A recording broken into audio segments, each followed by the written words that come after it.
kai mes turime integruotą fizinį aktyvumą ar sąmoningumą ar atsipalaidavimą savo kasdienybėj, mes kad ir kas į mus įeina, mes tą perleidžiam per save ir to nekaupiam.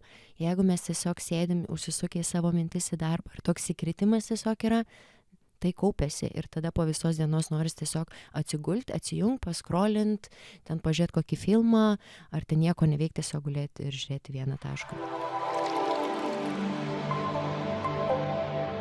Kiekvienas specialistas yra tam tikros teorinės pakraipos atstovas ir ne vienas nesame pilnai apsaugotas nuo atstovaujamos pakraipos šališkumo. Vartojamos informacijos sintezė ir sąsajų ieškojimas su kitomis perspektyvomis yra raktas į holistišką požiūrį. Nesiūlome priimti vienos teorinės krypties kaip dogmos ar vienintelės tiesos. Kaip tik siūlome prisiminti, kad yra ne vienas veiksmingas analizės kampas. Teorinė kryptis tai yra perspektyva, kurios pagalba galime pažinti save ir savo psichiką. Praktiko atlikimas ar teorinės informacijos pritaikymas savo yra kiekvieno asmeninė atsakomybė. Išgyvenant psichikos negalavimus rekomenduojame kuo greičiau kreiptis į šios srities profesionalus. Nerekomenduojame to atidėti tik todėl, kad kažką išgirdote šioje tinklalaidėje.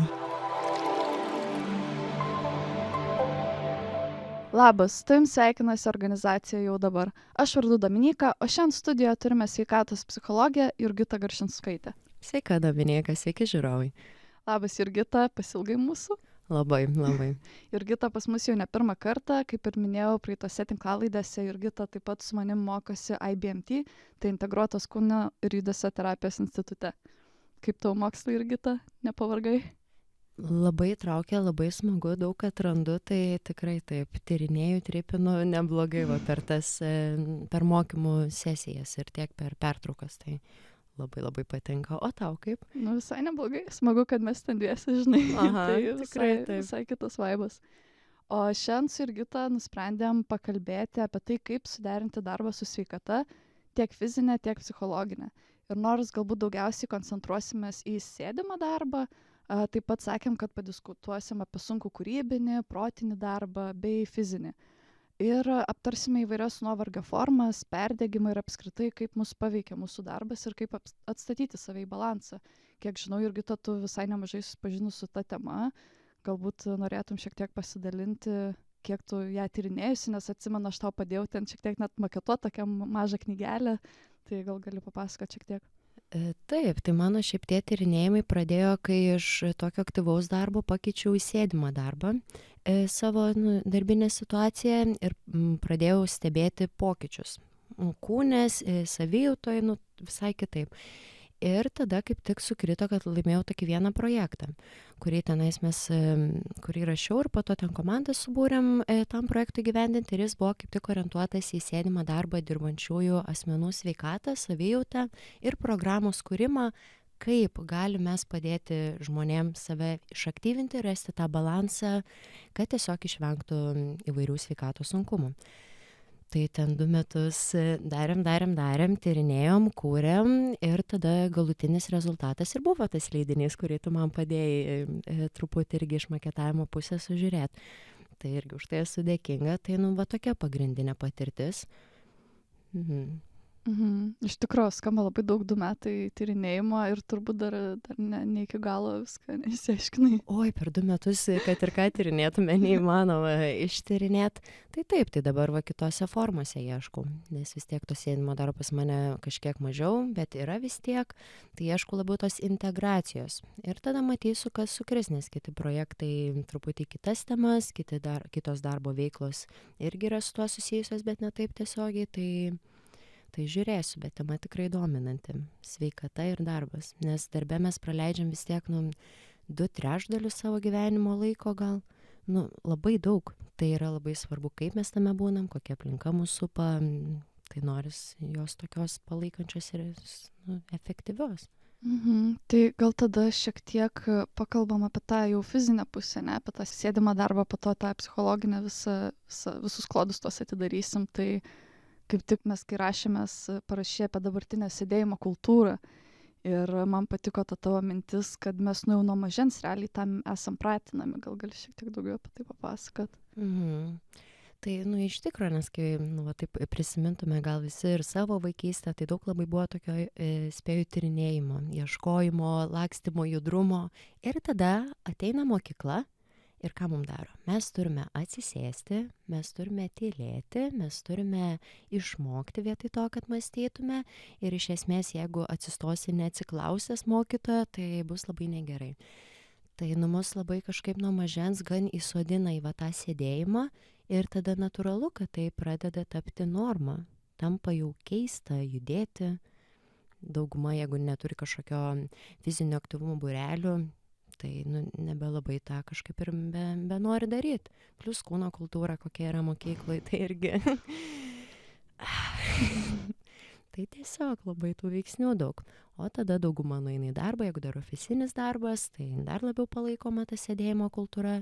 Jeigu hobių nėra su tuo, tai viskas, užsidaro duris. Žmogus nebetiki, kad jam tai yra, sportą mato kaip kažkokį tokį rezultato siekimą, ne tai, kad tai tiesiog yra judėjimas, instinktyvumas. Uždaro tą tokį, atskiria labai protą ir kūną iš esmės. Tikrai daug sėdėjimo ir kitos patirtis atskiria kūną nuo proto. Ir nebekyla tie natūralūs impulsai judėti. Ir apskritai turbūt dar prisideda tas, priklauso, kokį gyvenimo būdą tėvai gyvena. Nes aš atsimenu, aš turėdavau ten klasiokių, kurios tikrai turėdavo būrelių su daugiau fizinio aktyvumo ir panašiai, bet jų visų tėvai ten sportuodavo, ar ten, savaitgaliais į tenisą veždavosi, arba patys yra kažkokie ten treneriai, bet daugumos visiškai taip nėra, Ir, kaip ir iš esmės mokykla turėtų daryti tą edukacijos dalį, ne, kad išlygint kažkokias spragas, kurių šeimoje negauna.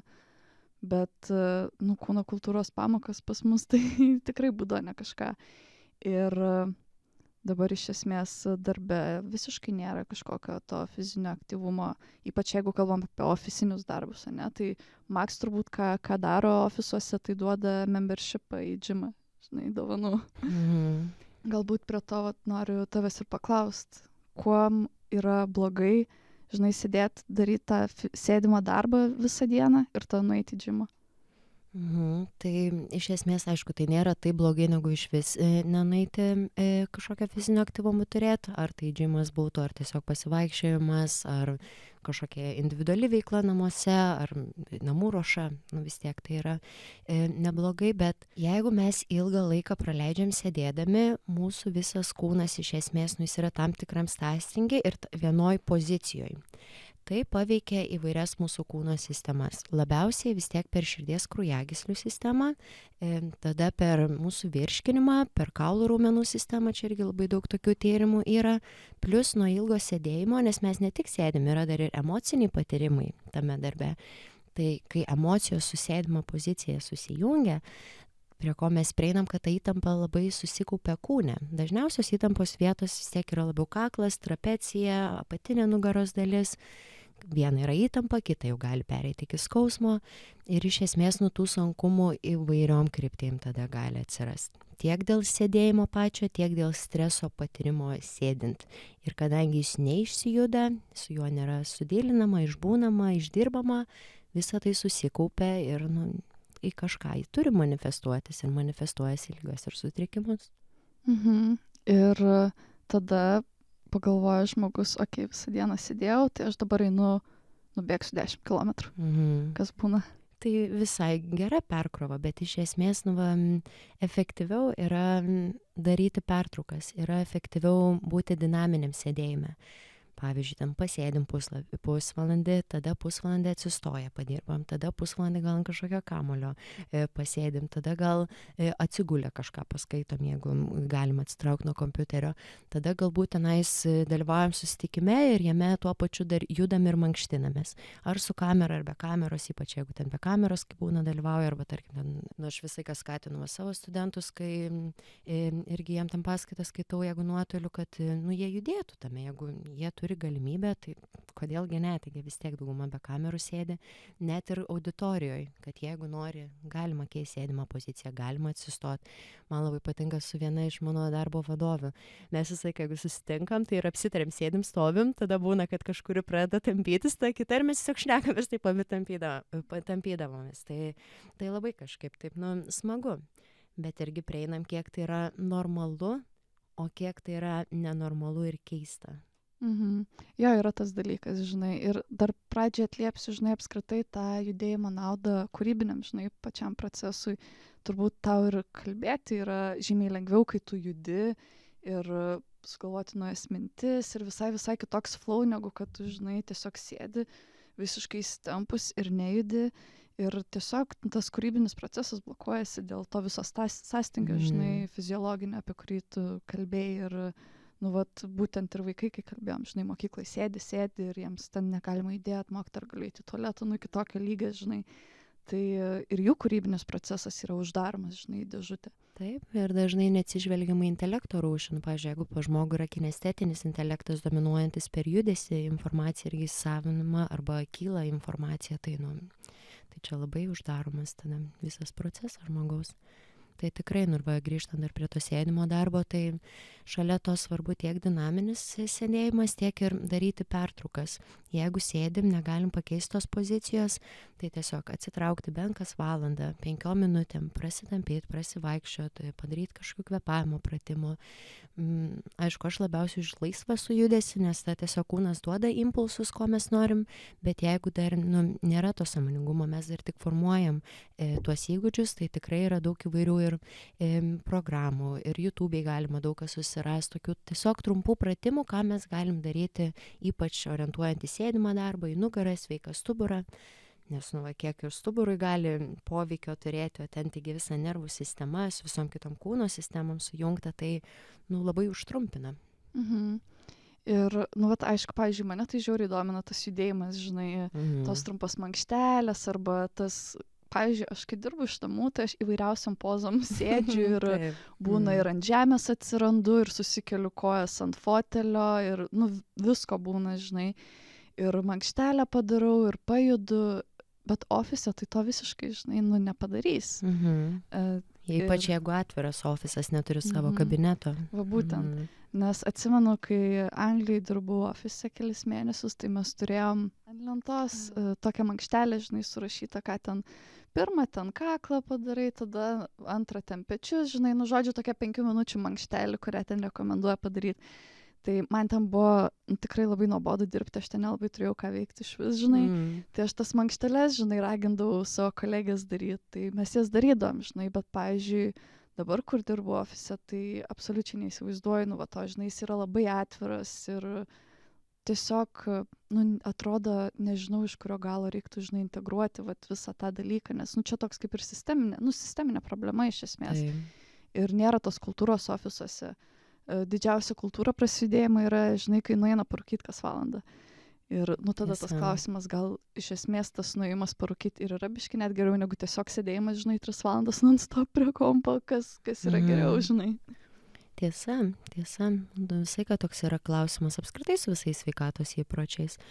Nebūtinai kažkoks gal netinkamas sveikatos įprotis, gali jis būti kažkiek tinkamesnis negu kiti, dar netinkamesni sveikatos įpročiai. Tai yra šita dalis stipri. Jo, tai nežinau, žinai, ar kaip tavo akimis galbūt ta sisteminė problema galėtų būti, nežinau, sprendžiama, ar čia turi ateiti iš pačių žmonių, žinai, ar iš viršaus, nes čia realiai aš nežinau, ar čia edukacijos trūkumas, nes aš manau, kad visi žmonės kaip ir suvokia, žinai, ant kiek yra blogai tiesiog sėdėti prie kompo, žinai, 8 valandas. Bet kodėl nieks tada nieko nedaro, ar dėl to, kad kiti nedaro, tai ir aš nedarau, žinai, ar dėl to, kad pagalvos, kad aš keistas. Ką sakai, manau, kad jau kelias priežastis irgi vardini. Ne šiaip, dabartinė ta literatūra, kas praktikoje labai pasistebi. Viena dalis, pažiūrim, pavyzdžiui, per ekologinį modelį yra individas, šeima, tai tarkim mažesnis kolektyvas, tada didesnis kolektyvas ir bendroji organizacija. Tai reiškia, apie visus šituos lygmenis gali būti tam tikrų veiksnių, kurie tarpusavyje sąveikauja. Tai jeigu pradėt nuo tokio organizacinio didesnio lygmens, yra labai svarbu, kokia organizacijos kultūra. Ar ten yra apskritai šnekama apie sveikatos stiprinimą, ar yra suteikamos kažkokios priemonės stiprinti savo sveikatą. Viena ten finansiniai apdovanojimai, kita būna, kur mankštas organizuoja tiesiog darbo vietoj, darbuotojai gali prisijungti, edukuoja. Pavyzdžiui, būna net, kad irgi kai kurie vadovai patys praveda arba ten per susirinkimą vis kiekvienas kolegas skirtingas kas savaitę praveda kokių 5 minučių trumpą mankštą.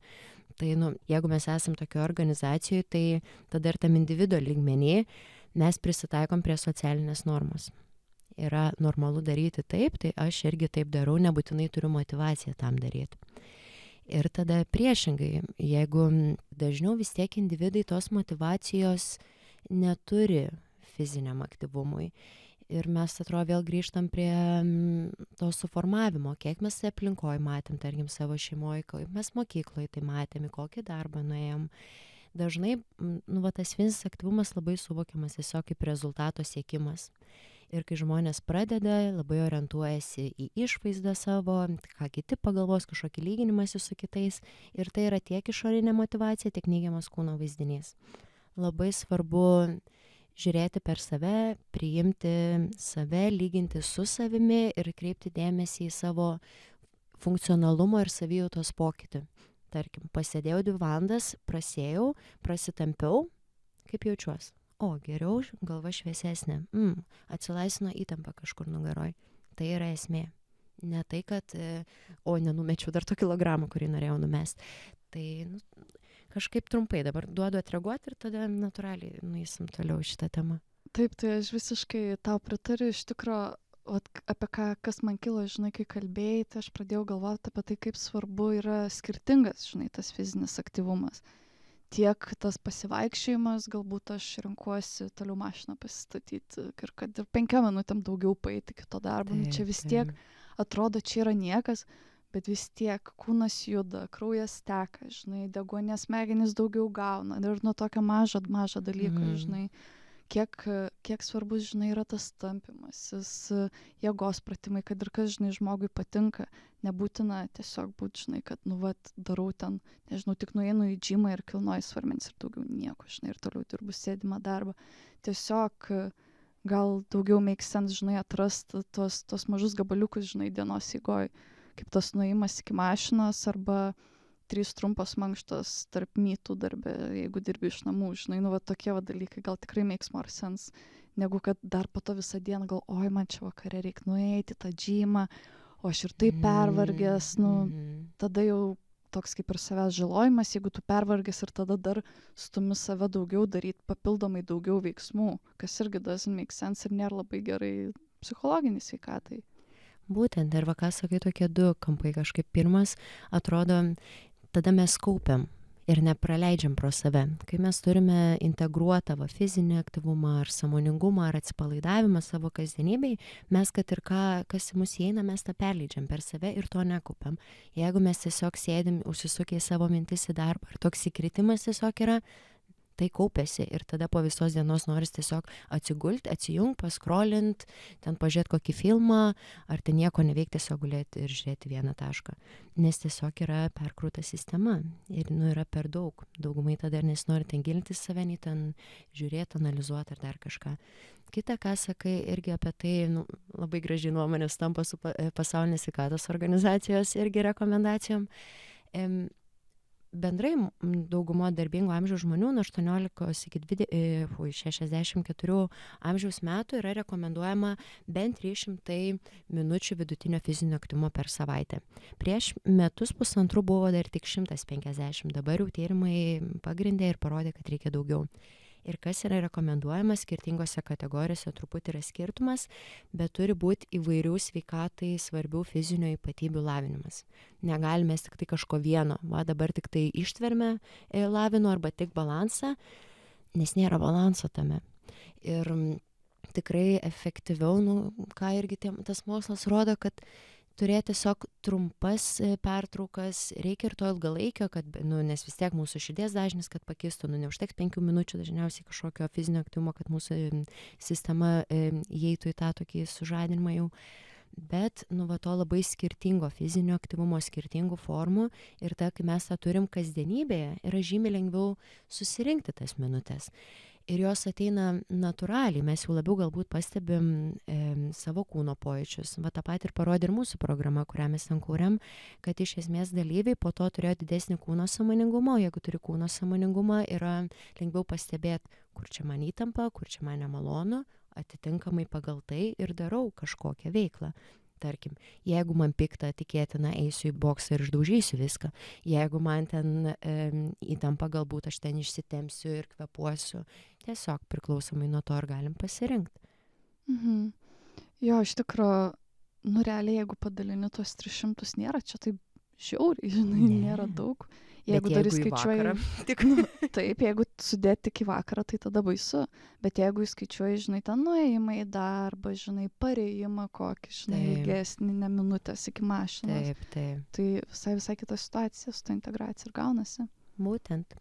Ir šalia to tada galima pasirinkti kažkokias kelias specifines veiklas, kurias integruojam į savo rutiną. Tai nežinau, pavyzdžiui, ten pirmadienį, trečiadienį, būtent einu į kažkokią treniruotę ar ten savarankiškai darau, kur jau mano ištvermė grinai lavina, nes tai yra specifinė savybė. Tas pats irgi labai daug dabar tyrimų yra ir net ir Lietuvoje žmonės pradeda daryti, tai labai šaunu 50+ žmonėm. Labai yra efektyvu ištvermės su svoriais dirbti, nes kaulų raumenų sistemai toks geras pasipriešinimas, dar su gravitacija ten yra tokių pratimų visokių, kad iš esmės labai fizinis pajėgumas pagerėja ir emocinė savijauta. Tai O ką labiau rekomenduoja jaunikliams, jauniems žmonėms? jaunikliam visumą, nes tikrai rodo, kad yra svarbi irgi ištvermė, kaip dauguma žmonių pamiršta ištvermę lavint, tai vien tik, tarkim, ten tampytis tai nėra efektyvų, toks lengvas fizinis aktyvumas arba vidutinis fizinis aktyvumas, mums reikia ir to stipraus fizinio aktyvumo. Kaip atskirti? Vidutinis fizinis aktyvumas yra, kai mes kažką darom ir iš esmės mūsų kvėpavimas paintensyvėja, bet mes galim be trūkčiojimų kažkokių šnekėti. O jau stiprus fizinis aktyvumas, mūsų kvėpavimas jau yra žymiai intensyvesnis ir kvėpuoti taip lengvai nebeišeina. Jau šnekėti lengvai taip nebeišeina. Mes trūkčiojam ir pagal tą, tokį vieną iš bazinių tokių dalykų lengvų atskirti, be širdies dažnių, be viso šito, va to reikia. Ir net ir 300 minučių tas skaidant, tai yra maždaug per pusę mums to reikia. Reikia lengvo ir reikia to tokio jau intensyvaus. Mhm. Tai aišku, ir nesvarbu, ką darai, svarbiausia, kad patiktų. Nes Esmė. Tada didesnis šansas, kad darysi iš vis, žinai. Taip. Ir čia tikrai daugumai svarbu tyrinėti ir įvairias tas formas pasibandyti, kad atrasti, kas yra tavo, kas tinkama tau. Nes vienam ten patiks labai ten slidinėti, kitam labai patiks šokti, trečiam patiks ten jogą daryti, ketvirtam patiks į kalnus kopti. Tai normalu. Ir kažką tikėtina tai pasako apie mūsų vidų arba poreikį. Bet atras, kas tau, tai tikrai taip, ko mes nemėgstam, nenorim, mes to ir vengiam. O kas mums patinka, kelia malonumą, mes ten ir einam, ten ir įsitraukiam. Ja, tiesa. Dabar pakalbėjom apie tą fizinę pusę. Man labai, žinai, apie ką knėti pakalbėti, apie darbą iš namų. Nes nuo visų tų koronų ir panašiai mes sėdėjom namuose ir labai daug ofisų persikėlė į namus ir iki dabar tikrai labai daug žmonių dirba iš namų. Mhm. Tai šiek tiek ir apie tą fizinę pusę dabar pašnekėjom, bet ką duoda psichologiniai sveikatai tas darbas iš namų, ypač tų žmonių, kurie full time, žinai, dirba. Nes būna aš, tarkim, po mūsų mokymo, aš ten kokią vieną dieną padirbu iš namų, nes būna too much tiesiog visko. Bet aš jau kitą dieną būnu tokia, man jau reikia į ofisą, man jau čia jau too much yra, man reikia žmonių. Tai man net sunku pagalvoti, kaip žmonės ištveria ištisas savaitės, žinai. Tiesa, ir manau yra skirtumas tarp labiau į ekstraversiją ir introversiją linkusių žmonių, nes vis tiek ekstravertai labiau savo energiją atstato būdami ryšyje su kitais, introvertai labiau ryšyje su savim ir savo vidiniais procesais. Tai tikėtina kitaip ir paveiks darbas iš namų labiau į ekstraversiją ir introversiją linkusi žmogų. bet kuriuo atveju svarbus balansas, tas asmeninis mūsų ir jį suprasti, koks yra mano balansas tarp buvimo su savim ir buvimo su kitais. Ir jeigu mes visą laiką dirbam iš namų, neturim kažkokių socialinių ryšių ir aišku, gali būti susitikimai, visa kita, irgi klausimas, mes galim būti ir ofise, bet ten gali būti tiek dramų, tiek toksiškų žmonių, kad tai nebus ten tie geri santykiai ir irgi tai mūsų psichologinę savijautą paveiks. Bet jeigu, tarkim, imam atvejį, kad žmogus koks programuoja, iš esmės su nieko nebendrauja savo darbe ir jis tiesiog atlieka darbą ir tada arba eina socializuotis, arba neina, jo pasirinkimas. Tai izoliacija, jinai nėra mums naudinga. Jinai vienišumo jausmas, jisai labai pablogina mūsų ne tik savijautą, bet ir fizinę sveikatą. Mes esam socialios būtybės, socialūs gyvūnai ir mums tas žmogiškas kontaktas tinkamas, saugus, tikslingas, priemantis ir visoks kitoks jis yra reikalingas. Jo, bet sakau, tie irgi veiksniai, mes galim būti tarp žmonių, bet jie bus tokie, kad mus irgi labai stipriai paveiks ir tai nebus jokios naudos, kad mes tiesiog tarp žmonių esam.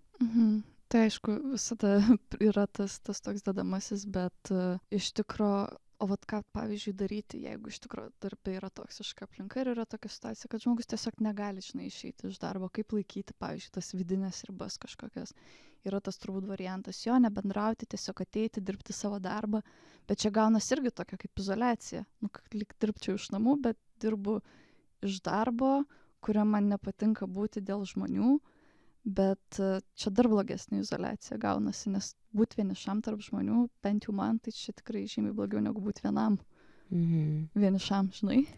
Priklauso irgi nuo žmogaus gal, nes, pavyzdžiui, man vienai būt man labai patinka, aš, tiesiog vakarėlis man yra ir, aš tikrai atsirenku, su kuo aš būnu, bet šalia to, jeigu yra tokia aplinka ir tikrai žmogus negali išeiti, man atrodo, čia yra didesnis veiksnys, įstrigimo jausmas ir beviltiškumas lydintis visą tai, kad tu žinai, kad tu esi antiek kažkokio šūdų krūvoje aplink save ir tu neturi jokios galios tai pakeisti, visi normalizuoja tokį elgesį, nieks nesupranta, kad tai nėra ok. Tai labai daug beviltiškumo, o beviltiškumas pavojingas, jis dažnai į suicidiškumą nueina. Tai man atrodo, kad čia šitas yra svarbiau. O priklausomai nuo žmogaus, nes tikrai atsitrauk nuo to, ignoruot kažkaip, tai yra efektyviau negu bandyti būti santykis su tokiais žmonėm, nes jie vis tiek kažkaip nusuks apie save darys, visokias tokias situacijas ir dažniau vis tiek, kas yra toksiška, daug ir ten manipulacijų ir viso kito ir tam tikrų asmenybės tipažų, tai čia jau gal nenerkim labai giliai, bet jo, nes nušoksim į kitą temą, bet tikrai kiek išeina kaupti vidinius resursus, kad išeiti iš tokios situacijos. Nes dažniausiai atrodo, ir ypač jeigu stresą mes patiriam didelio, jeigu dar traumos, tai ten dar kiti reagavimai, įsijungia tunelio mąstymas, mes matom tik tą. Ir tarkim, gali matyti išdis, aš negaliu išeiti, nors galbūt gali žmogus išeiti. Tai labiau ieškoti vidinių resursų, kaip atsitraukti nuo tokios situacijos, kreiptis pagalbos, jeigu sunku kreiptis pagalbos, bent nueit pas psichologą išdrįsti, kad išmokti kreiptis pagalbos, apdirbti visą poveikį tokios aplinkos ir tiesiog nueiti į vietą, kurioje bus saugiau, ramiau ir galėsim patenkinti savo poreikius. Skamba tikslingai. Ačiū. Ir dabar, kai kalbėjom apie izoliaciją, galvoju, turiu tokią vieną draugę, kurios darbas yra žiauriai social. Tai jinai dirba ten su pristatymais, su visokiais susitikimais, ten pastoviai komandiruotės ir pastoviai turi, žinai, kalbėti su žmonėm, pristatinėti. Ten aš galvoju, aš numirčiau, aš tikrai neatlaikyčiau. Vat kaip tokiems žmonėms. Bet iš tikrųjų ir terapeutams yra ši problema, nes jie irgi visada būna su žmogum, ir tada grįžta namo ir galbūt dar ir namie yra žmogus, su kuriuo ir norėtųsi bendrauti, bet gal net nebėra jėgų. Kaip tokiu atveju, kaip išlaikyti tas ribas, žinai, kaip surinkti save po darbo su žmonėm. Svarbu laikyti ribas darbe su žmonėm ir tarpuose. Tarp to darbo su žmonėm pasidaryti pertraukas. Nes, kaip pagalvoju, pavyzdžiui, ir mano darbė iš esmės, ypač dabar jau kažkaip nutolu aš nuo to pilnai tokio per kompiuterį darbo. Tai gaunas ir ryšiai su klientais, su studentais, mokymų visokie vedimai, komandiruotės tos pačios išvykos, nu tai yra gan nemažai tų žmonių. Ir man, pavyzdžiui, yra, nu vis tiek yra žymiai įdomiau ir smagiau man tas gyvas kontaktas, mane nuotolinis kažkiek gal labiau išvarginant, tai čia irgi toks pastebėti, kas yra žmogui tinkamiau. Ir yra labai svarbu laikyti ribas, kad kai mes tame būnam, nes kai mes laikom ribas, mum yra ramu, iš esmės. Kai mūsų ribas vis mindžioja, tada gaunasi papildomos emocijos, ar ten nerimas, ar skausmas, ar pyktis, įvairiausios tos emocinės reakcijos gali kilti. Bet iš esmės visų pirma laikyti ribas su žmonėm, o tada turėti pertraukas tarp darbo su žmonėm. Ir tuo pačiu atsakyti savo į klausimą, kiek mums tas yra darbas, nes, pavyzdžiui, pagalvoju, man darbas su klientais, tai jis manęs nevargina, kai mes turim, kokybiškus pokalbius, mes giliai įneriam, išneriam, man kaip tik yra toksai, įkvėpimas, man tai daug duoda tokios ir, kažkokia tokia meilės jausmo, tikrai labai taip, man gera tame būti. Bet jeigu pas mane eitų vienas po kito be jokių pertraukėlių, tai natūralu, aš neturėčiau erdvės ir laiko su savim pabūti, su savo patyrimu, praleisti viską, nesukaupti, tada jau būtų problema, man pradėtų kauptis. Bet jeigu, yra, tai tada, kaip ir viskas tvarkoja. Tai nežinau, kokios tau mintis kyla girdėti šį atsakymą. Aš tai tikrai gerai tave suprantu ir jaučiu, bet atrodo vis tiek aš kartais, kai įsivaizduoju, tiesiog turbūt, kaip ir sakei, priklauso, ar žmogus labiau ekstravertas ar introvertas, yra dar tas momentas, nes kartais, kai aš pagalvoju, kokį kiekį kai kurie žmonės, patiria to darbą su žmonėm, be jokių, pertraukų, atrodo net stengiantis kažkaip viską surinkti būtų, vos neįmanoma, sveikai kažkaip išgyventi. Taip, ir labai gal svarbu, kokį darbą su žmonėmis mes dirbam, nes vienu, pavyzdžiui, ką aš, tu pasakai pavyzdį, tada aš irgi, į savo gan panašus yra. Kita, jeigu mes kalbam klientų aptarnavimas, ten skambučių centras koks nors, arba klientų aptarnavimas tiesiogiai, parduotuviai, kaviniai, arba klube, dar kur nors. Taip, kur tu turi ten viską siūlint, ten yra visiškai kitas niuansas, tai labai yra, ir dauguma žmonių jie dirba tą, nes neturi pasirinkimo. Mažai yra žmonių, kurios tikrai traukia tą darbo vietą. Tikrai yra, ir pažįstu, kuriam iš tų išvardintų pavyzdžių, jiem yra tai, jų tai aistra. Bet dažnesniu atveju tai yra tiesiog dėl to, kad nėra kito pasirinkimo ir vis tiek tas beviltiškumas jisai kaupėsi žmoguje. Jo, aš atsimenu, kai aš visą laiką mokiausi Anglijoje, aš padavėja, dirbau. Ir ten, kai ateini, matei mano veidą, Mačiau. Tai ten, kai ateini, 5 ir nuo 5 iki kokios 12, nakties tiesiog su žmonėm non-stop ir net nėra laiko tos pertraukas, ten nueini į tualetą minutį. Ir tas toks, kur atsiremi į krauklę, žiūri į veidrodį ir toks, gerai, ir tada eini, atgal. Tai, nežinau, čia vėl turbūt ta sisteminė problema ateina, bet ar įmanoma apskritai tokiais atvejais kažkaip, apsidėliot, pasaugot, save, tas ribas. Mes sakėm, dar norėsim ir aptarti ir psichologinį įvairų smurtą darbe, neapkalbėtą. Bet jo, pradedam, nuo to, kad, riba tarp žmogaus ir tarp žmonių, ir kaip mes tame jaučiamės. Bet apskritai būna įvairūs, tie nuovargiai. Tas nuovargis nuo žmonių, tada protinis nuovargis, ir tada kūrybinio darbo nuovargis, fizinis nuovargis. Taip. Ir kuo jie skiriasi, ir kaip galbūt galima naudoti vieną, kad pakeist kitų, nes žinau, kad skamba kreisi, bet išklausyk mane. Įdėmiai, priemančiai, sakyk. Būna, gyvenime tokių periodų, kur realiai nieko nespėjai, Ir tada gaunasi, kad reikia šiek tiek swapint nuovargiais, pavyzdžiui, kaip pas mane buvo praeitas pusmetis. Tai aš darbe protinį nuovargį patiriu, tada man būna mūsų mokslų, tarkim, tos 5 dienos. Aš visiškai pailsiu nuo darbo, bet aš emociškai, ir man tas kūrybinis nuovargis, atsiranda. Ir taip gaunasi, pasisuopinę, aišku, long term tai nėra gerai. Bet ką aš iš to išmokau, kad galima naudoti tuos tam tikrus tulsus, kad pailsėt nuo kitų dalykų. Tai tarkim, jeigu aš daug kūriau ir labai pavargau nuo to, man žiauriai gerai po to yra knygą paskaityti kažkokią mokslinę, nes tada protas įsijungia ir tiesiog tie kūrybiniai procesai aprimsta arba padaryti kažkokį fizinį aktyvumą.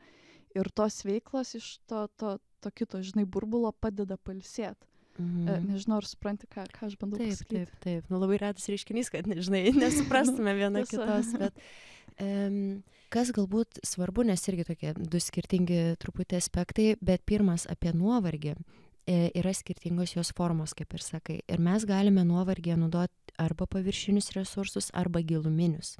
Tai va, kai daliniesi, atrodo, kad tu taip išvengi giluminių resursų naudojimo. Nes jeigu tu iš to pačio kanalo vis naudotum tą resursą, lūžtum, degtum ir būtų jau labai negerai.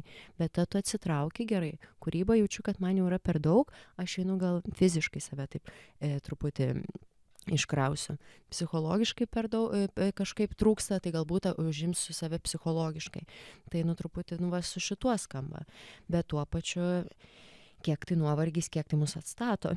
Žinai, vienam bus, nežinau, labai kūrybinis darbas, tada jam kaip tik reikia tam tikro įsižeminimo, paprastumo, kasdienybės. Kitam labai ten fizinis darbas, jam reikia atsipalaidavimo, ramybės, emocijų paleidimo, išbuvimo ir viso kito.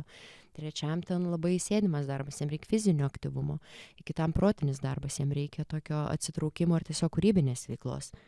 Tai nuvartas gaunas, kur aš esu ir kas yra mano ta priešingybė tam tikra, nors kokia čia priešingybė, bet lengviau taip sustruktūruoti ir suprasti, tai tada tom dažniausiai reikia kaip tos atsvaros, nes kitaip tos svarstyklės į kažkurią vieną pusę taip ir nueina. Jo, iš tikrųjų. Ta pati pasakai, ką aš tik gražiau. Kaip visada, žinai. Tikrai ne visada, tikrai, Dominika, ne visada. Bet jo, ir iš tikrųjų kažką norėjau labai pasakyti. Jo, kai kalbėjom, žinai, apie tuos įvairius nuovargius ir panašiai, ir prieš tai kalbėjom apie padavėjų darbus ir apskritai sunkų fizinį darbą. Tai gal galim šiek tiek paliesti, kaip žmonėms tvarkyti su sunkiu fiziniu darbu, galbūt ir su tam tikrais fiziniais, žinai, skausmais, koks yra būtent psichikos, žinai, kaip žmogus su savo psichika tvarkytis tada, nes ne visi žmonės yra, kai kuriems yra lengva pakelti fizinį skausmą, bet sunku emocinį ir atvirkščiai, žinai. Taip. Ir man atrodo, ką ir šnekėjom apie sėdimą darbą, ten yra vienas aspektas su tuo judesiu per mažas ir koks yra poveikis ir psichologiniai visi dalykai. Be juos yra kita, kai yra per didelis fizinis krūvis ir koks to yra poveikis. Nes iš esmės, tarkim, padavėjų tyrimai ką rodo, tai kad labai suprastėja kaulų raumenis ir ypač per sąnarius, tasai susidėvėjimas ankstesnis, gali net yra rizika ankstesnė infarkto. Šalia to dažnai būna tokiose aplinkose psichologinis, seksualinis smurtas, tai irgi paveikia. Ir daug tų emocijų, kurių neišeina tiesiog išjausti, nes iš esmės orientacija ir dėmesys būna į kitą, į aplinką, išorę, į klientus, kaip ten ką viską sutvarkyti, sudėlioti, sumenedžint, ir į save labai neturi, kada nukreipti dėmesio. Dėl to, kaip pagalvoju, dauguma žmonių, kurie dirba, ypač padavėjais, ir su klientų aptarnavimu gan dažnai, dauguma rūko. Tiesiog, kad atsitrauk nuo to, išeit parūkyti ir turėti bent tas 5 minutės truputį savo. Tai, žinai, jeigu nezavalas ir nereikia bėgti, bent jau gali truputį susipadėlinti, pabūti. Ir gerai, jeigu tu moki dėlinti ir išjaust, o jeigu tu dar kaupi, nustumi, vengi, ten perkeli, projektuojant, tai iš vis ten kokie chaosai pa žmonės vyksta, tai dideli jie. Jo, biški, sorry, pertrauku, bet labai juokinga buvo, nes būna, žinai, darbovietės, kad jeigu nerūkai, tai iš vis neturi pertraukos. Taip, tiesiog dirbi, žinai. Taip. Tai net nerūkantis pradeda, žinai, rūkyti dėl tų 5 minučių, žinai, gryno oro kabutės, žinai. Taip. Ir, apskritai man tas klientų aptarnavimo visas sektorius tikrai ne visur ir ne visiems. Čia... Taip, ne 100%. Apie viską, ką šnekam, žinai, niekas 100% ne, bet... Bet man tai labai siejasi su psichologiniu smurtu, žinai, su ribų pažeidimu, seksualiniu, žinai, smurtu. Ne visada, bet tikrai būna. Ir, pavyzdžiui, žiūrint į padavėjų darbus, tai ten realiai paauglės dirba. Labai dažnai būna 17-18 metų merginos, žinai. Arba jaunos studentės irgi, kur ten iki 25 maksimum. Ir, žinai, kur tu klientui negali nieko atsakyti, negali savo ribų. Gal tas žmogus dar net nemoka tos, 18 metų, kas jie mokė, žinai, savo ribą atstovėti, žinai, šitoj visuomeniai, ypač kokiai Lietuvoje, žinai, aš tikrai yra Tiesa. visokių žmonių, bet supranti, ką tu Taip, dar yra vyrų moterų dinamikos ir visuomenės formavimas. Taip. Ir kiek, pavyzdžiui, gal tu nori pats minėjai man apie tą hierarchiją prieš mums pasijungiant kalbėti. Taip, nes šiaip bendrai, kur yra hierarchija, ten labai galima pamatyti žmogų. Iš tikro. Jeigu žmogus yra aukštesnėje hierarchijoje, tai pasimato, ar jisai yra iš tikro, nežinau, priemantis, nuoširdus, jam noris pasirūpinti kitais, kažkaip atsižvelgti ir jisai lygiavertiškai matys su pagarba kitą žmogų, ar priešingai, jisai jį kažkaip nužemins, numenkins, save bandys iškelti, įrodyti ten kažkokį teisingumą savo, parodyti savo didybę. Ir vėlgi, viena iš savivertės visokių sunkumų, kita iš asmenybinių dalykų, ar net sutrikimų. Tai tokia, kur yra hierarchija, tai yra terpė labai pamatyti žmonių veidus. Problema yra tame, kad dažniausiai lygiavertiškoje hierarchijoje, kad ir koks yra žmogus, jisai turi tam tikrą fasadą gali užsidėti. O kai yra jau toj žemesnėje hierarchijoje, tada jau parodo be kaukių save labai stipriai. Tai tokių pavyzdžių tikrai yra daug ir stiprių. Ir aš kaip pagalvoju ir savo patirčių, vis tiek vieną, kaip padavėjas sudirbus, tikrai būdavo, žinai, man kažkaip, kad klientai kažko man mėgintų, ne, žodžiais taip, bet aš kažkaip atsišaudydavau, mane, žinai, taip erzindavo tikrai, tai aš taip tokia būdavau, kad, tai čia man padraganėk, žinai, aš irgi atgal, man tikrai vienodai būdavo, labai toksai įsijungdavo, bet jeigu, tarkim, vadovai, kai kurie būdavo, kad kažką bandydavo, truputį jų sunkiau pasakyti, žinai, truputį sunkiau save atstovėti. Tai nėra kam sakyti, tu vadovui nesakysi, nesiskūsi vadovui, kad vadovas kažkada. Būtent. Ir man kažkaip, gerai, tos patirtis aš kaip ir paleidau, žinai, vis tiek, jeigu aš ten kažką pastebiu, aš dažniausiai vardinu, žinai, jeigu tokioje aplinkoje klientų aptarnavime, ten parduotuvėse visose, jeigu aš kažką tokio pastebiu, kad klientai kažkaip bando žeminti darbuotoją, ar kažkas ten valytoja kokią, aš tą atstovį ir įvardinu. Bet sakau, šlykštų man, žinai, nes irgi vieną pavyzdį papasakosiu, čia nesakysiu kieno, dabar nesmė, bet vienas toks klubas, ten daug jie metų ir buvo kaip tik renginys ir gavus, kad aš pasilikau, nes vienas didžėjus mane užkalbino su draugėm ir mes ten pasilikom, pašnekėt, pabūt. Ateina valytoja, apsiverkus visa, aš tokia, nesuprantu, kas vyksta ir jinai pradeda šnekėt ir aš galvoju, nafik. Jinai sako, kad jinai paprašė vadovo, kad jai išmokėtų anksčiau algą, nes jinai neturi ką valgyti. Jinai gauna gal 300 už tai, kad ateina kiekvieną dieną į darbą ir ten dirba jau N metų. Ir jai vadovas atsakė, gimtadienis, šventė, visą ką, kam tu valgyti ir taip tu stora. Ir man tiesiog suparaližavo. Aš tokia galvoju, nemalonu buvo. Ir tada, žinai, kur tu matai žmogų, jam yra skaudu, jisai nežino, kaip iš to išeiti, jis vis tiek tenais dirbs, tikrai jinai nieko nesakys. Viskas ten bus nuleisti. Aš stengiuosi žmonėm, jeigu kažkas net ir gatvėje, jeigu pamatau, man kartais ten būna, dažniau ir prie manęs ten prieina kažką, ten gal skleidžiu, bet padėti, nes tie tokie minimalūs, net ir tas, kad tu nepažįstamam esi svarbus, tai žmogui gali būti labai daug. Tas pats, jeigu ten kažkokį ten apgini, ten kasininką, tai matai, kad jam ar jai tai yra tikrai svarbu, žinai, ir jisai pats negali to padaryti.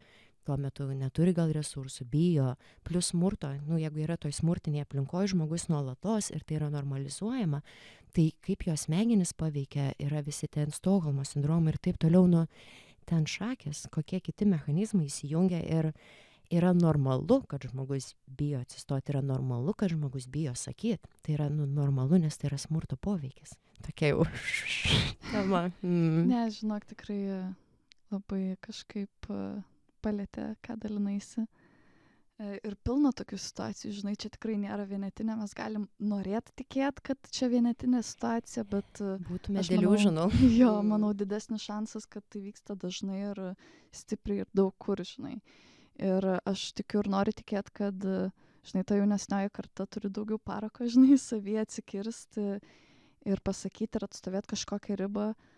Bet turbūt ta vyresnė karta, žinai, jie taip auginti, žinai, tau sako, hierarchija viskas, tu neturi žodžio. Mano dar ten mama kartais nustemba, kaip aš ten pasakoju, kaip mes ten darbe, pavyzdžiui, su savo vadovais draugiškai sutarėm ir koks ten visai kitoks vaibas, jai tiesiog nesukompiutina, žinai, galvoju, kaip taip gali būti, kad tos hierarchijos praktiškai, nelabai net jaučiasi, žinai. Ir kaip ir minėjai, nu jo ten visai jau kiti mechanizmai, žinai, ir iš tikrųjų jie labai giliai kerta. Nes pavyzdžiui, aš, nu, tikrai atsimenu ten, kur dirbau padavėjai, Anglijoje, nu, man matai, net Kyla, ne, kūno reakcijos. Jo, žinai, aš iki dabar dar kartais, žinai, sapnuoju, tipo, tą restiką ir kaip aš ten praeinu pro šoną. Taigi, sveiki, asmenybė. Arba, kai man reikia, žinai, tenais grįžti, nu, tikrai labai giliai ir aš dažnai galvoju, nu, kodėl, tipo, taip giliai gali toks, čia tik darbas. Bet čia nėra tik darbas, nes čia visiškai susijęs su visišku, nu, su absoliučiu išgyvenimu, žinai, su tais baziniais poreikiais. Ir kas susijęs su išgyvenimu labiausiai ir įsirėžia, žinai, mūsų psichiką. Kaip aš savo paaiškinau. Ir pavyzdžiui, man labai tie visi tokie smurto patyrimai kerta per žmogiškumą. Nu, to, žinai, nes nuo aš toj perspektyvoje esu, kad iš esmės žmonės visi yra geri, jie tiesą sako, nuoširdūs, atviri ir taip toliau. Ir tokį supranti, ant kiek žmogui gali būti normalu prieš kažką smurtauti, jam gera gali būti nuo to, kad jis prieš kažką smurtauja, jam gera save išsikelkite, nužemint. Nu, man toks apie žmogiškumą labai kerta, nu tai kas čia per visuomenę, kas čia per žmonės, kas čia vyksta, nu labai toksai žiauriai. Nu ir sakau, nu toks čia bendrinis dalykas, nu ir kultūriškai vis tiek čia jau istoriškai daug galima pamatyti ir tiek vyrai, tiek moteris, nu kiek to turėjo, abi lytis labai daug turėjo visokio tokio iš visuomenės bendrai stereotipų, visko, tai irgi, nu tam tikri irgi net smurtiniai patyrimai galima būtų ir iš tos perspektyvos žiūrėti ir analizuoti. By the way, įdomi tema, nu tai toks jo istorinis, kultūrinis kontekstas, tai tikrai čia ir yra tie giluminiai dalykai, jie mumise užsikodavę, mūsų kūnas vis tiek atsineša ir tam tikras kultūrinės traumas, tai nėra tiesiog mūsų gyvenimo traumos, mūsų protėvių traumos, tai čia yra, nu, gilus dalykai, juos tyrinėja žmonės, tai nėra kažkas kosmosas ar spirituality ar dar kažkas, tai yra, nu, labai aiškiai pagrįsta, nu ir šalia to yra, nu, kiti dalykai, tie tokie jau truputį aukštesni, nebūtinai visiems matomi. Jo, iš tikrųjų apie tai tiesiog gerai, kad paminėjom, kad, nu, darbas nėra tik darbas, žinai, kur žmonės sako, čia tik darbas, bet nėra tik darbas, tu gauni pinigus, tu štai valgai, tai tu gyvas esi realiai, žinai. Ir kiek laiko ten praleidi. Va būtent. Kiek laiko, tai dažnai žmonių gyvenimo tampa darbas. Nu, tas, kodėl dabar taip populiariai irgi tas darbo poilsio balansas, nes jo nėra. Tai yra tik darbas daugumai žmonių. Tai kur mes esam labai svarbu. Ja, ir vat pagalvoju apie tą naują ligą, nu kaip naują darboholizmas, žinai. Nu, anksčiau tai nelabai toks, žinai, dalykas egzistavo prieš 200-300 metų, nes labiau tai buvo persipinę su kasdienybė, žinai, žmonių. Ten, nu, tarkim, kokiam kaime, žinai, atsikeli ryte, eini pamelžt karvių, bet ten ir su vaikais tuo pačiu papusryčiauji, tada eini ten, nežinau, pasikapstyti darže, bet ten vaikai laksto. Nu, žinai, visai kitoks persipinimas ir integracija, žinai, gyvenimą nėra taip dabar uždaryta, kaip dabar, žinai. Būtent. Ir tada atėjo sveiki, kapitalizmas, individualizmas, vartotojiška visuomenė ir atitinkamą poveikį turi ir stiprų. Jo, yra tas momentas. Ir, nu, turbūt jau pabaiga artėja, bet pabaigai pačiam galui, žinai, mes nepaminėjom perdegimo. Ir jau daug visi kalba apie tą perdegimą ir visokie straipsniai, visokie video, ko tik nėra, podcastai. Ir pastebėjau, kad tas žodis perdegimas yra biški netaip vartojamas, žinai, ten žmogus pervargsta, sako perdegiau. Tai gal galėtum tą dalyką išklėrinti šiek tiek. Tai iš pradžio irgi dar truputį pažiūrim, ar naudojam paviršinius ar giluminius resursus. Paviršiniai galėtų atrodyti taip, kad, tarkim, nežinau, turėjot truputį didesnį darbo krūvį ar stiprų darbo krūvį ir jis pasibaigė, kelias dienas, tarkim, pamiegojot, atsitraukit ir jums atsistatėm, vėl smagu, zabys, viskas faina, gera. Netyčia pavartau žodį, kurio galbūt nelabai galima vartoti. Nesmė. Nu, grįžtant į temą. Tai čia yra toks paviršinio resurso naudojimas, jis greit atsistato. Giluminis, kad buvo ta pati situacija, bet mes kelias dienas galėjom leisti savo atsitraukti, bet vėl nuėję savaitę, mums jausmas, kad mes jau vėl nebenorim, mums vėl jau yra tas pervargimas, emocinis išsekimas, fizinis išsekimas ir mums jau yra sunku į tai eiti. Ir čia mes prieiname prie to perdegimas lygų nuovargis. Tai ne 100% lygų, nes vienas iš 3 aspektų yra taip išsekimas. Emocinis, fizinis išsekimas. Mes tą jaučiam, tiesiog jaučiam, kad mes esam išsekę. Antra, jau eina tokia depersonalizacija. Mes žmonės dehumanizuojam, atrodo, žmonės yra labiau objektai, gali būti tokie pykčio proveržiai, stipri kažkaip kritika, toks labai jau iš žmonės gaunas toks kandžiojimasis. Pavyzdžiui, kas truputį skiriasi nuo depresyvumo. Dažniau mes labiau atsitraukiam, izoliuojamės, mes nenorim, mums ten neįdomus tai žmonėm būti, ne tai, kad mes irzliai jų nekenčiam. Yra truputį skirtumas. Aišku, ir depresijos tam tikrais atvejais gali būti, bet dažniausiai būna kažkas dar šalia to esančio. Ir tada jau trečia, mes turim, per ką labai galim stipriai pastebėti ir atskirti asmeninių pasiekimų sumažėjimas. Kad atrodo, kad ir ką mes darom, dirbam, vis tiek čia niekas netinkama, kažkokią nesąmonę vis tiek padarom, niekas čia nevertinga, nieko čia nepasiekiu, nieko čia nepadarau. Labai į save nukreipiam. Ir man yra toks, buvę tų perdėjimų, dėl to aš labai kažkaip mokiausi ir išmokau, kaip su to būti, nes tas poveikis irgi nemalonus. Ir aš atsimenu, kažkada padariau didelį darbą ir aš taip sėdžiu ir galvoju, tai čia nieko tokio, išpratus, man čia tokie darbai, tai viskas ok. Ir aš tokia taip suvokiau. Ar tu juokauji rimtai, Jurgita? Tu padarai tokį dydžio darbą. Ir tu sakai, kad čia tiesiog vienas iš darbelių. Ir tokia, pam. Gerai, viskas atsitraukia, užtenka. Tai labai man kažkaip per šitą pasimato. Jeigu šitas ateina, tai jau reikia tikrai atsitraukti. Ir yra skirtingi vis tiek lygiai to perdegimo. Ir kuo jisai intensyvesnis, tuo svarbiau yra atsitraukti ir ilgesniam laikui. Ir tada būna dažnai problema, kad žmonės tiesiog negali. Jie tiek yra įsukti į tą darbą, kad arba iš tikro, nes būna tikrai iš tikro negali atsitraukti, nes tada sugrius kažkas stipriai, organizacija ar žmogaus karjerai, arba jiem atrodo, kad jie negali atsitraukti ir be jų sugrius, neįvyks, kiti nepadengs, nepasitikė ir taip toliau, bet irgi yra perdegimo simptomas. Tai toks užburtas ratas. Tai tikrai svarbu, jeigu kažkas, klausant, atliepia, kabina kažkokias dalis, įsivardinti savo, normalizuoti, yra viskas normalu, daug žmonių perdega, čia nėra kažkas išskirtinio, visi mes turim sunkumų, pereinam, atsistatom, apie tai ir yra psichologinis atsparumas bendrai, kad ir kas įvyktų, kad ir kokie ten šūdai į mūsų gyvenimą atkeliautų, jeigu mes išbūnam su to poveikiu, dirbam, mes atsistatom. Ir galim atsistatyti taip, kad lyg to net nebūtų buvę. Ir tą svarbu, irgi turėti savo omeny. Mes žmonės turim daug savigydos, dažnai mums reikia pasiremti ir kitus žmonės, kad įvyktų tie gydymo procesai. Bet pajutus, kad yra perdegimas, šnekėti su kolegom, šnekėti su vadovu, šnekėti su specialistu, šnekėti su draugais, šeima, ieškoti išeičių, jeigu trukdo karjeros dalykai, susidėlioti prioritetus, ar svarbiau sveikata, ar karjera, jeigu trukdo finansiniai dalykai, remtis į šeimą, kaip galim kažkaip ten bendrai sudėlinti su šitą situaciją. Tai čia tokių daug veiksnių, bet kažkaip norėjos dabar šituos įvardinti, tai gal nežinau, kažkas, kas klausys, tikėtina kažką ir palies būtent tiem žmonėm.